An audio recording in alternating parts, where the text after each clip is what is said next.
Setelah Ardi bertemu dengan Komang, sebetulnya mereka pun berbincang dan juga di malam itu entah bagaimana si Ardi ini melihat Komang sekarang sudah jadi gadis yang sangat cantik dan tipenya Ardi banget. Komang ini tipikal gadis Bali yang kulitnya itu eksotis dengan rambut keriting yang panjang dan ada sujena. Wih, Ardi pun langsung tancap gas dan di malam itu juga Ardi dengan si Komang ini melakukan hubungan suami istri. 1 minggu pertama ini semua tahun hampir setiap hari ketika Ardi dengan teman-temannya ini jalan-jalan di Bali, Komang akan mengantar. Dan selama 1 minggu itu juga Ardi dengan si Komang ini hampir setiap hari akan melakukan hubungan suami istri. Dan saat itu tidak pernah sekalipun Ardi ingat menanyakan tentang si Kadek kepada si Komang.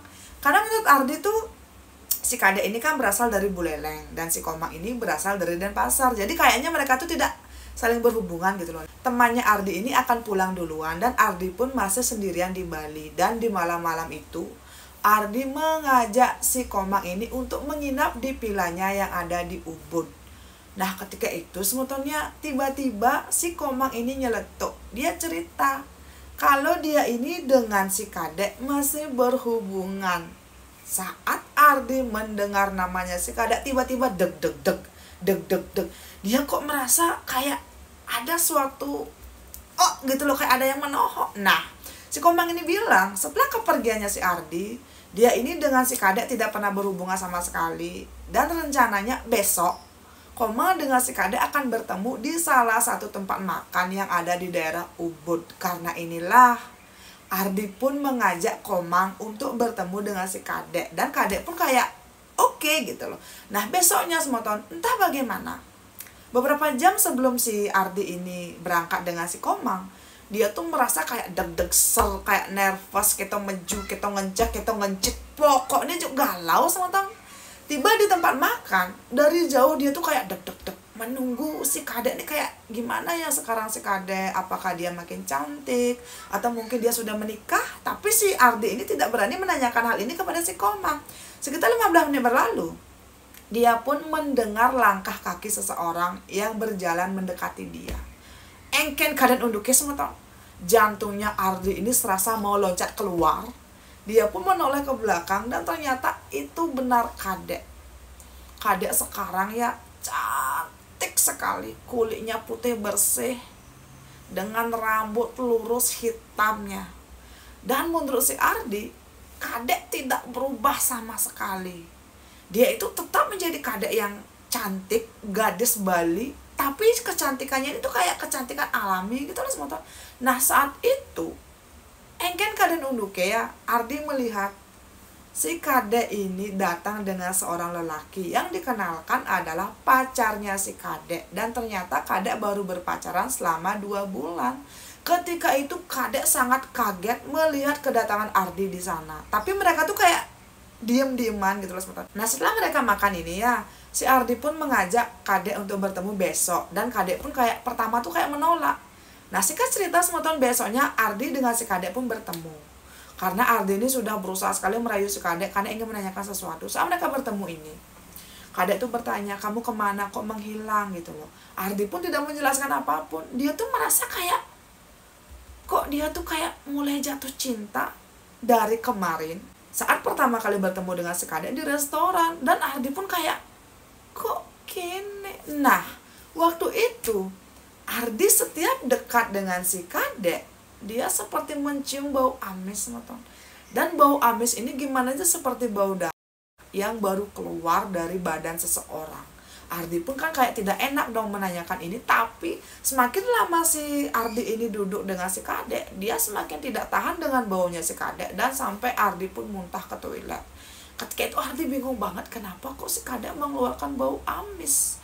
Setelah beberapa waktu berlalu ya, akhirnya Ardi dengan si Kadek ini tukaran nomor WA. Dan setelah mereka tiba di rumah masing-masing, Ardi pun mulai mendekati si Kadek, tapi Kadek tidak menggubris sama sekali. Nah ketika itu Ardi pun mengecek dia itu di Bali mungkin sekitar 8 atau 9 harian lagi. Nah saat itu Komang bertanya, apa hubungan kita?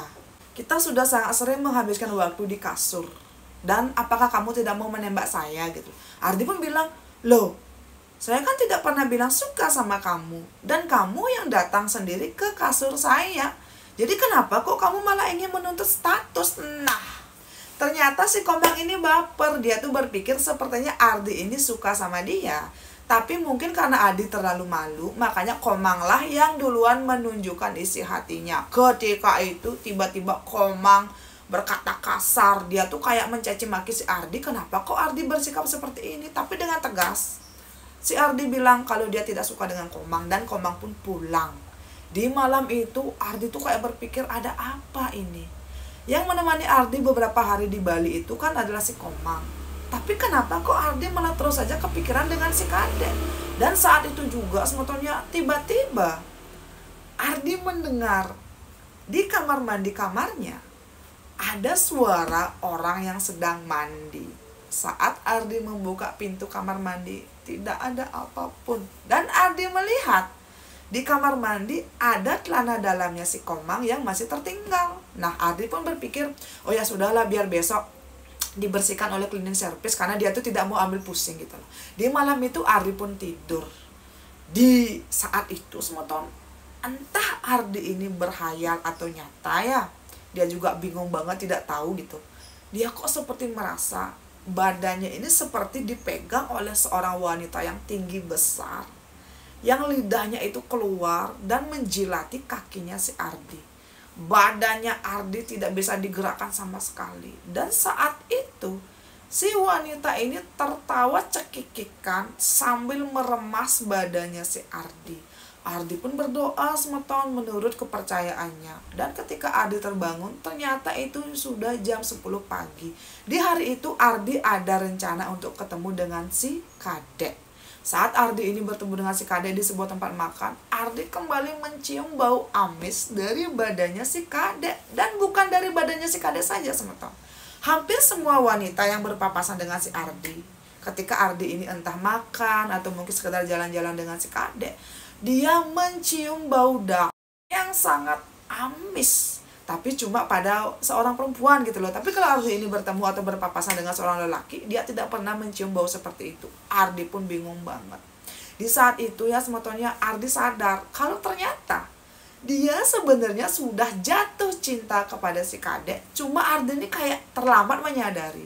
Saat itu juga sebetulnya Ardi pun menyatakan rasa cintanya ini kepada si Kadek. Tapi dengan tegas Kadek bilang, 3 bulan lagi dia akan menikah dengan pacarnya.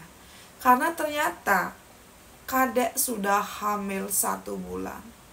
Dan karena memang belum ada duase, makanya Kadek masih menunggu duase yang tepat, yaitu 3 bulan lagi. Mendengar hal seperti ini semeton, Ardi langsung boom. Kok gini? Ketika itu Ardi merasa dunianya runtuh. Dia pun minta kepada si Kadek untuk pulang saja. Nah, ketika itu Kadek minta maaf kepada Ardi dan Kadek menjelaskan. Saat Ardi ini pergi ke Jakarta, mereka kan selama 2 bulan ini tetap berkiriman surat. Tapi kenapa kok di bulan ketiga Ardi ini tiba-tiba tidak mengirim surat sampai di tahun tersebut? Dan kenapa saat Ardi datang, kok ucuk-ucuk dia tuh bilang suka dan ingin balikan? Itu tuh kayak boom gitu lah semeton. Nah, Ardi pun meminta maaf. Dia menyesal sekali. Ardi bilang kalau waktu bisa diputar, dia ingin menjadikan Kadek ini istrinya. Tapi ya bagaimana? Saat itu semetonnya Ardi dengan si Kadek ini hampir saja bertengkar dan pergi dengan sepeda motornya. Di malam itu Ardi pun pulang ke vilanya yang ada di Ubud. Semalaman Ardi menangis semeton. Dia tuh menyesal, kenapa kok seperti ini. Nah, saat Ardi ini menangis, dia tuh kayak merasa kok badannya panas. Dia pun berenang. Depan kamar vilanya ini langsunglah kolam renang. Ardi pun berenang di sana. Nah, ketika Ardi ini kayak berendam di tengah-tengah kolam, dia tuh memikirkan kalau dia akan kehilangan si Kadek dengan berlinang air mata. Kok Ardi merasa ya air kolam ini kayak panas sekali semeton. Ardi pun mencoba untuk berenang ke tepian, tapi dia merasa kakinya ini kram dan tidak bisa digerakkan. Ardi pun tidak bisa berenang dan kayak mulai tenggelam gitu loh sementara. Nah, ketika Ardi sudah merasa kayak tidak bisa lagi bergerak ke permukaan, Pas tungkarnya saat itu ada salah satu staf dari villa yang memang berkeliling gitu loh semata membawa senter, dan sepertinya dia tuh mendengar ketika Ardi berteriak. Staf ini pun berenang dan juga menyelamatkan si Ardi. Di malam itu satu villa gempar karena tahu Ardi ini hampir tenggelam di kolam tersebut. Besoknya setelah Ardi ini merasa badannya sudah enakan ya, dia pun kayak bertemu dengan owner dari villa tersebut. Ardi pun menceritakan apa yang dia alami di villa tersebut. Nah, kebetulan yang punya villa ini memang asli daerah sana, dan si yang punya villa ini sudah siap sedia mendatangkan orang pintar semeton. Ketika itu si orang pintar ini tiba-tiba langsung masuk ke kamar mandinya si Ardi, dan dia tuh kayak bilang, "Dek, itu siapa yang punya?" Saat Ardi melihat, ternyata celana dalamnya si Komang masih di sana. Ardi pun menjelaskan dia tuh punya teman tidur asli orang Bali yang berasal dari kota Denpasar, dan itu adalah punyanya si dia. Dan Ardi tuh berpikir, kenapa kok celana dalam itu tidak dibuang dan dibersihkan oleh cleaning service yang ada di tempat tersebut gitu loh. Nah, menurut si owner kan tidak mungkin karyawannya akan berani membuang barang dari tamu gitu loh semotor. Nah, ketika itu si orang pintar bilang, sepertinya si orang yang punya celana dalam ini membawa pengasih yang membuat si Ardi ini kayak kelepek-kelepek kepada dia. Dan itulah yang meneror Ardi selama tinggal sendirian di villa tersebut. Semeton. Awalnya Ardi tidak percaya, tapi ketika si orang pintar ini kayak memegang kepalanya Ardi merasa sangat mual dan dia pun mulai muntah darah. Nah, karena inilah semeton beberapa hari sisa liburannya Ardi di Bali, Ardi berobat ke tempat orang pintar tersebut, diantarkan oleh owner villa tempat dia tinggal. Dan ketika itu juga Ardi mendengar si Kadek kecelakaan sepeda motor dan sedang ada di rumah sakit. Ketika itu semeton Ardi pun datang ke rumah sakit dengan si owner villa. Kita sebut saja namanya Beli Gede. Kebetulan si Ardi ini dengan Beli Gede ini mulai akrab semenjak Ardi ini ketahuan diguna-guna oleh si Komang. Nah, setelah tiba di rumah sakit ini, Ardi melihat ada orang tuanya si Kadek di sana, dan Kadek pun sedang berbaring. Nah, saat itu orang tuanya si Kadek bertanya kepada si Ardi, "Kamu Ardi ya?" Nah, Ardi kaget dong. Kok bisa tahu? Menurut orang tuanya, si Kadek ini bertengkar dengan pacarnya karena pacarnya Kadek tahu kalau Kadek itu bertemu malam-malam dengan si Ardi malam kecelakaan semeton. Dan ternyata Kadek sudah keguguran dan Kadek diputuskan oleh pacarnya karena pacarnya berpikir, apa jangan-jangan anak yang ada di perutnya si Kadek ini adalah anaknya si Ardi. Boom. Kok kene? Di sana semeton, ketika Ardi mendengar penjelasan dari orang tuanya si Kadek, dia pun bahagia sekali. Dia berpikir ini adalah kesempatannya untuk mendekati si Kadek. Ketika itu Ardi bertanya, "Benar gini." Dan Kadek pun mengiyakan. Pacarnya ini sepertinya curiga kalau si Kadek ini selingkuh dengan si Ardi. Dan pacarnya juga percaya sepertinya sebelum si Kadek dengan pacarnya ini jadian, jangan-jangan Kadek sudah sangat sering melakukan hubungan suami istri dengan si Ardi. Nah, karena itulah mereka pun bertengkar. Dan saat mereka ini bertengkar, Kadek ini kan pulang sendirian membawa sepeda motor. Saat itulah, karena Kadek ini mungkin sudah dalam keadaan yang ngedown, dia pun kayak jatuh dan pendarahan. Di sana semeton Ardi mau minta maaf dan dia pun membujuk Kadek agar mau kembali dengan si Ardi. Nah, mungkin karena Kadek juga masih mencintai si Ardi dan juga begitu sebaliknya. Kadek pun mengiyakan dan mereka pun rujuk pacaran kembali. Tapi ketika itu Kadek bilang, "Kamu mau meninggalkan saya lagi?" Ardi menjawab dengan tegas, "Tidak. Kali ini kamu harus ikut dengan saya, bertemu dengan keluarga saya, dan setelah itu kita akan langsung menikah." Sebentar. Saat itu juga Ardi meminta izin kepada kedua orang tuanya si Kadek. Dia itu ingin menikahi si Kadek, tapi dia ingin minta izin dulu kepada orang tuanya. Saat itu juga Ardi menelpon kedua orang tuanya dan mengungkapkan niatnya.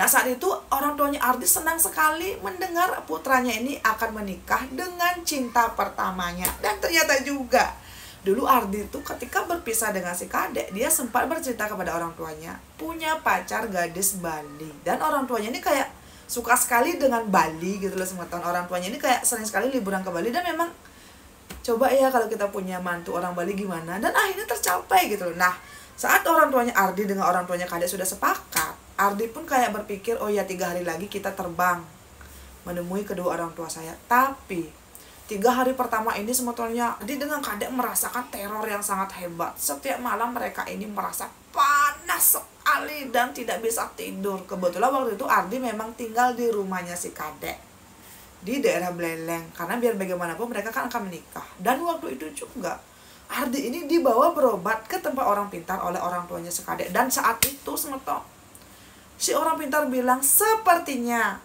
guna-guna yang dulu mengikat si Ardi ini masih tersisa dan sekarang juga menyakiti si Kadek. Itulah yang membuat Ardi dengan Kadek ini tidak pernah bisa tidur dan merasa kepanasan sepanjang malam. Semeton, berarti guna-guna yang diberikan oleh si Komang ini sekarang malah ikut menyakiti si Kadek. Nah, karena inilah Ardi dengan si Kadek ini pun berobat di sana dan Astungkari bisa sembuh. Setelah mereka merasa baikan, mereka pun mengadakan pernikahan di griya yang ada di daerah Tabanan dan resmi menjadi suami istri. Dan setelah itu semeton 3 bulan setelah mereka menikah, Kadek hamil anak pertama dan anaknya ini perempuan. Sekarang Ardi dengan Kadek menetap di Bali karena Ardi ini punya sebuah arsop di daerah Celuk. Menurut Ardi ya, ternyata yang mengadukan kalau si Kadek ini berselingkuh dengan dia, dan yang bilang kalau sepertinya anak yang dikandung oleh si Kadek ini adalah anaknya si Ardi adalah siapa? Benar, Komang semeton. Sepertinya Komang ini curiga kalau Ardi sudah CLBK dengan si Kadek, yang padahal waktu itu kan belum ketika si Komang ini ditolak. Nah, maka dari itu si Komang ini menjelekkan si Kadek kepada pacarnya si Kadek dengan harapan agar Kadek ditinggalkan oleh pacarnya dan dia tidak ada yang mengakui kalau anak di perutnya ini siapa bapaknya gitu loh. Dan Komang mungkin juga berpikir kalau Kadek sudah ditinggalkan, kan tidak mungkin Ardi mau menikahi dia yang sudah berbadan 2. Tapi ternyata Tuhan berkata lain. Mungkin memang karena si Ardi dengan si Kadek ini sudah jodoh, akhirnya mereka pun bisa menikah dan sekarang sudah punya usaha bersama. Inilah cerita dari Ardi, seorang pemuda yang berasal dari luar Bali, yang dulu tuh kayak cuma memanfaatkan pacarnya, tapi ternyata tiba-tiba malah jatuh cinta beneran. Dan Tuhan tuh kayak ajaib sekali semeton. Untuk semetonku, bagaimana menurut kalian? Apakah kalian percaya dengan guna-guna sekuat itu dari Komang? Dan tolong kalian berkomentar ya di Suksema karena sudah mau bercerita, dan semoga kedepannya lebih bahagia. Dan untuk semetonku, ingat, jangan pernah main-main atau menduakan hati, karena kita tidak tahu orang yang kita mainkan ini apakah dia punya sesuatu yang mungkin dipakai untuk balas dendam atau bagaimana. Belajarlah dari kisahnya Beli Ardi. Nah, sampai ketemu di cerita saya selanjutnya. Dadah.